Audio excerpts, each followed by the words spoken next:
السلام علیکم ورحمۃ اللہ وبرکاتہ۔ الحمد للہ نحمده ونستعینه ونستغفره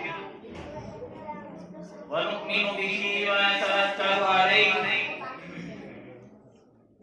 ونعوذ باللہ من شرور انفسنا ومن سیئات اعمالنا من يهده الله فلا مضل له ومن يضلل فلا هادي له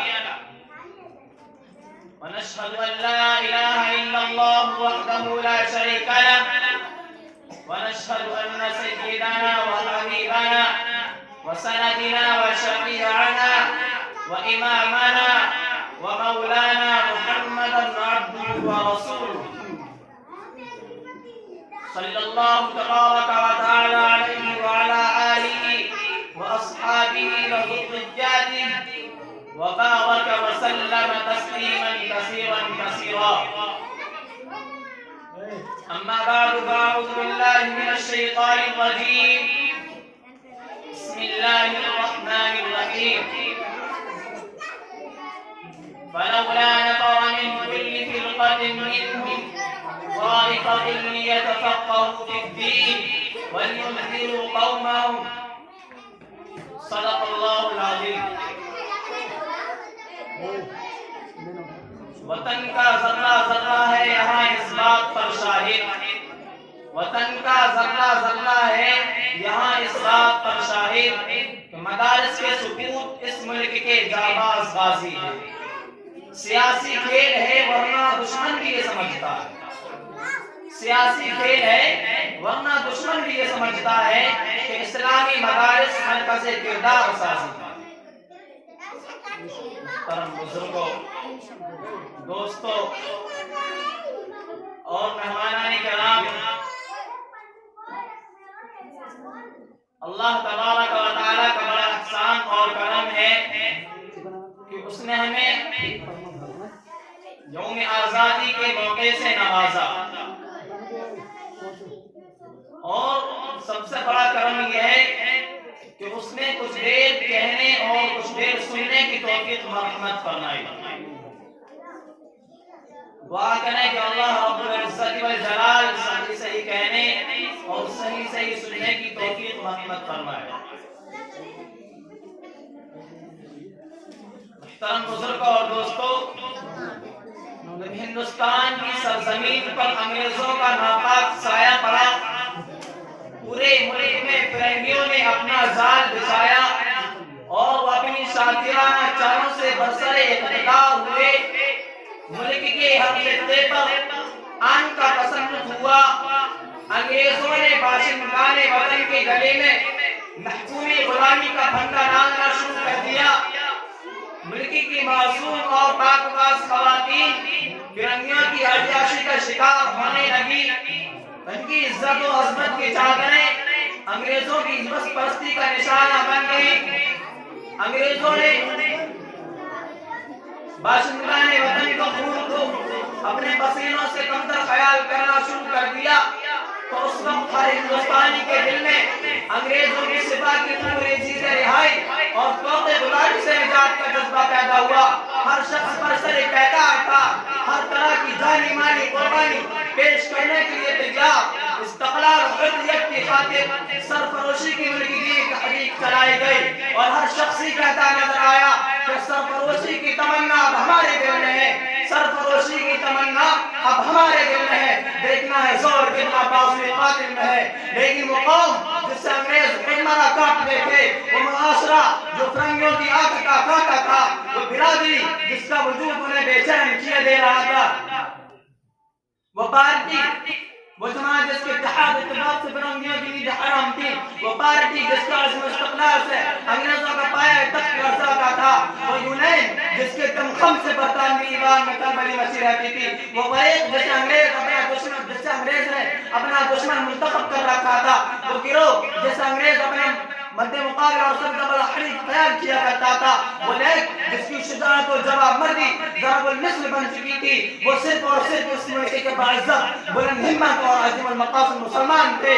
اور اس سے بڑھ کر مسلمانوں کا مضبوط دین یا اعتقاد، ان کا ٹھوس مسلکی مزاج اور ان کے دلوں میں موجود پائیدار جذبہ جہاد انگریز حکومت کے خاتمے کا سب سے بڑا ہتھیار۔ علامہ اقبال نے کیا خوب ترجمانی کی ہے کہ ٹل نہ سکتے تھے اگر جنگ میں لڑ جاتے تھے، ٹل نہ سکتے تھے اگر جنگ میں لڑ جاتے تھے، پاؤں شیروں کی ندا سے پھر جاتے تھے۔ میرے دوستو یہی وجہ ہے کہ 1857 کی جنگ آزادی میں انگریزوں کا سب سے بڑا ہدف یہ تھا کہ ہندوستان سے قرآن کریم اور علماء کو ختم کر دیا جائے۔ ان کا بنیادی مشن یہ تھا کہ علماء تیار کرنے والے مدارس اسلامیہ کے سلسلوں کو بند کر دیا جائے، ان کی کڑی کو ختم کر دیا جائے اور صبح ہستی سے اسلامی مراکز میں نام نشان مٹا دیے جائیں۔ میرے دوستو لیکن اللہ جزا خیر عطا فرمائے ہندوستان کے دور اندیش اکابر کو، مسلمانوں کے دینی مقتداؤں کو، جنہوں نے انگریزوں کی اس ناپاک سازش کے مضر اثرات کو بر وقت محب لیا، اس وبا کے ملک جراثیم کو تاڑ لیا اور انگریزوں کے اس ناپاک خواب کو شرمندہ تعبیر ہونے سے روک دیا۔ میرے دوستو حضرت اکابر رحمت اللہ علیہ نے دین اسلام کی تحفظ و بقا کی خاطر جگہ جگہ دینی مدارس کی بنیاد رکھی۔ ہندوستانیوں کے دلوں کے اندر ایمان و یقین کی شمع روشن رکھنے کے لیے ہندوستان کے کونے کونے میں دینی مکاتب کا قیام فرمایا اور اپنے خون و جگر سے ان دینی اداروں اور اسلامی گزاروں کی آدھیات باشی کی۔ ہمارے پیشو بزرگ اچھی طرح جانتے تھے کہ جب تک مسلمان قرآن و سنت سے جڑے رہیں گے، ان کے دلوں میں دین پر من مٹنے کا جذبہ باقی رہے گا۔ جب تک ہندوستان میں مدارس باقی رہیں گے، اسلام کی شمع روشن اور سیاپاش رہے گی۔ جب تک یہ مدارس مکاتب آباد رہیں گے، جب تک مسلمان اپنے عقائد اور خیالات میں پختہ رہیں گے اور انہی کی بدولت انہیں ہر میدان میں فتح کامرانی کامیابی نصیب ہوگی۔ میرے دوستو الحمدللہ ان بزرگوں کے لگائے ہوئے پودے آج طاقتور تناور درخت کی دہلیز اختیار کر چکے ہیں۔ ملک کے ہر کونے میں ان مدارس کے درخت کا دریا رواں ہے اور یہ ہندوستان ہی نہیں بلکہ یہ مدارس پوری دنیا کو اپنی سیابار کے نام سے منور کر رہے ہیں۔ اگرچہ بارہا فلک نے انہیں آنکھیں دکھائیں، گردش وقت نے انہیں جڑ سے اتر ڈھک دینے کی دھمکی دی، دشمنان اسلام نے ہر موڑ پر مخالفت کی، منکرین توحید نے دہشت گردی کا اڈا بتایا، گاؤں پرستوں نے غیر ملکی سرگرمیوں میں ملوث بتلایا، مگر ان مدارس کے جانباز سپوتوں نے دنیا کے چیلنج کا مقابلہ کیا۔ ان اداروں کے سرپرست جیالوں نے اپنی ایمانی وراثت سے باطل کے ہر عہدے کو ناکام بنایا، وقت کی تمام طوفانی آندھیوں کا مقابلہ کیا اور مدارس کی تحفظ و بقا کی خاطر ہر طرح کی جانی مالی قربانی پیش کی۔ انہوں نے اپنی جانیں تو گوا دی مگر فکر و تہذیب کو ان کے ہر کارناموں پہ کوئی آنچ نہ دی۔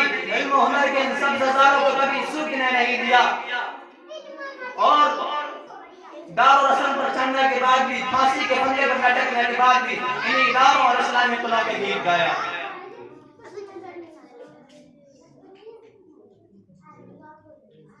میرے دوستو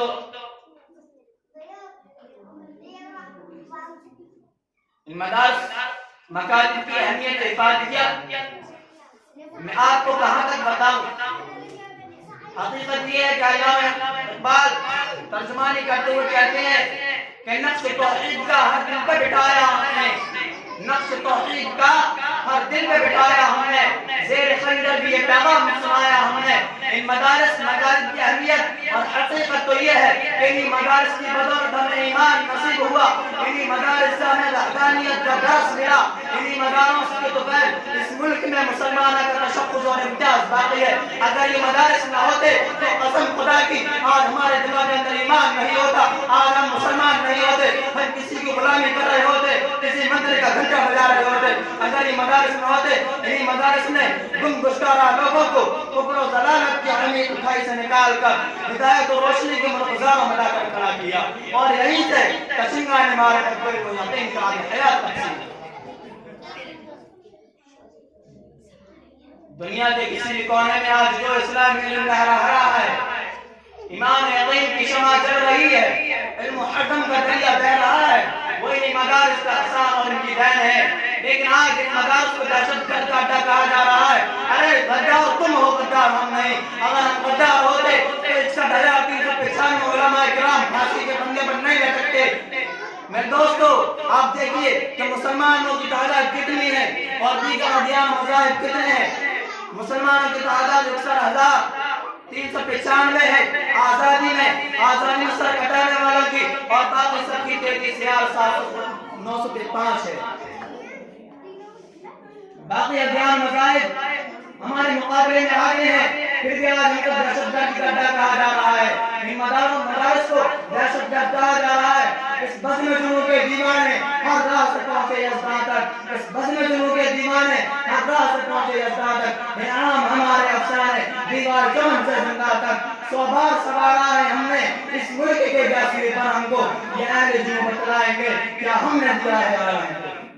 میرے دوستو, آپ دیکھیے آج کیسے دہشت گرد کہا جا رہا ہے, کن اداروں کو دہشت گردی کا اڈا کہا جا رہا ہے, کن مراکز کو بنیاد پرستی کا دانا دیا جا رہا ہے. یہ مدارس, یہ دین کے قلعے, ان پر دہشت گردی کا الزام, افسوس سب افسوس. یہ مدارس کو ثابت تھے, انہیں پلکوں میں بٹھایا جاتا, انہیں سینے سے لگایا جاتا, ان کی تعمیر اور ترقی میں ہر طرح کا تعاون کیا جاتا, ہر ممکن انہیں سر سبز و شاداب رکھنے کی کوشش کی جاتی. کیونکہ یہ وہی مدارس ہیں جن کی کوکھ سے جنم لینے والے علماء کرام کی قربانیوں کے نتیجے میں یہ ہندوستان انگریزوں کے چنگل سے آزاد ہوا. اور انہی مدارس میں نکلی تحریکات کی بدولت اس ملک میں آزادی کا انقلاب آیا.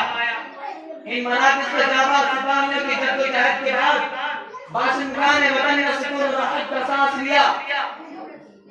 انہی خانقاہوں میں اللہ کی صدائیں بلند کرنے والے بزرگوں کی دعاؤں کے بغیر انگریزوں کے نجات اور رہائی نصیب ہوئی. لیکن آج یہی مدارس برادران وطن کی حکام میں سب سے بڑے چمٹے ہیں. ان مراکز کا وجود ان کے حلق سے نہیں اتر رہا ہے, ان کے حلق بڑھ رہا ہے. اور انہی مدارس کو, انہی اداروں کو یہ ملک کے تقدم و ترقی کا سب سے بڑا معنی خیال کر رہے ہیں. علامہ اقبال کہتے ہیں, یوں دکھتا ہے ہم کو نظر بابا, یوں دکھتا ہے ہم کو نظر بابا, جیسے گلشن کو کچھ حق ہمارا نہیں. اے دوست, مجھے حقیقت بیان کا موقع دیجیے. حقیقت قتل ہو رہی ہے, مگر یہ بھی یاد رکھیے ادار حقیقت میں تاخیر جرم ہے. سوال یہ ہے کہ آج ہمیں یہ چیز دیکھنے پڑے, شر پسندوں کو مدارس کے خلاف زہر افشانی کا موقع کیسے ملا, ان اداروں پر پابندی کا مطالبہ کرنے کی مسرت کہاں سے آئی, ان اداروں کو, ان مدارس کو غیر ملکی سرگرمیوں میں ملوث ٹھہرانے کی جرأت کیوں کر ہوئی. کیا اس میں ہمارا قصور نہیں ہے؟ ان مراکز دینیہ کو بنیاد پرستی کا دانا قرار دینے کی ہمت کہاں سے آئی؟ کیا یہ ہمارے ایک قصور نہیں ہے کہ ان باقی تحریکات میں ہماری غفلت و لاپرواہی کار فرما نہیں ہے اور یقیناً ہے, اور اس طرح ہے کہ ان مدارس کی اہمیت افادیت کو ہم سے زیادہ غیروں نے سمجھا ہے. ان مدارس و مقادم کی افادیت کو مسلمانوں سے زیادہ غیروں نے محسوس کیا ہے. ان اداروں کے فوائد ہم سے زیادہ غیروں پر آیا ہے, اور یہ اچھی طرح جانتے ہیں کہ انہی مدارس کے جائروں نے انگریز جیسی ظالم جار قوم کو ہندوستان چھوڑنے پر مجبور کر دیا تھا. اگر آج مدارس کے یہ سکوت اپنی صفا میں اتحاد پیدا کرنے, آپسی اختلافات کو بھلا کر کے ملت اسلامیہ کے مفاد کو اپنا نصب العین بنا لیں, تو جب اور جس وقت چاہیں یہ ہمارا کام تمام کر سکتے ہیں. علامہ اقبال نے اپنی ترجمانی کی ہے, جمعیت آبرو باقی تیری جمعیت کی ملت سے تھی, آبرو باقی تیری جمعیت کی ملت سے تھی, جب یہ جمعیت گئی دنیا میں رسوا تو ہوا. اس لیے چاہتے ہیں انگریز کی طرح ان کی بھی یہی کوشش ہے، ان کی بھی یہی چال ہے کہ ہندوستان سے مدارس اسلامیہ کے سلسلے کو ختم کر دیا جائے، ان اداروں پر دہشت گردی کا اڈا بنا کر کے ان پر پابندی عائد کی جائیں، ان مدارس کو غیر ملکی سرگرمیوں میں ملوث ٹھہرا کر انہیں جیل کی سلاخوں میں ڈال دیا جائے۔ میرے دوستو، یہ ہماری بےدبی ہے، ہمارا قصور ہے، ہمیں میدان میں اترنا ہوگا اور آپس میں اتحاد و اتفاق پیدا کرنا ہوگا۔ اللہ تعالیٰ کہنا سے زیادہ عمل کرنے کی توفیق عطا فرمائے۔ آخر دعوانا